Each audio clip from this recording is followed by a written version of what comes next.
جمال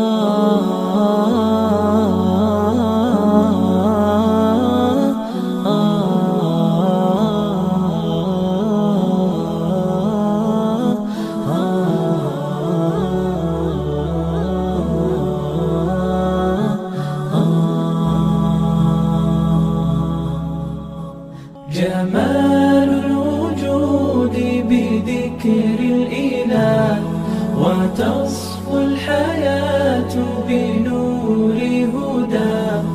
جمال الوجود بذكر الإله، وتصفو الحياة بنور هداه.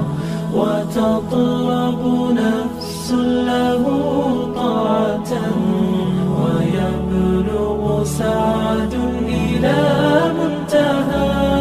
فؤاد شغوف إلى ربه، أحب رضاه أحب لقاه. يظل يجيء إلى ربوة قرار، ويسمو وذا مرتاح.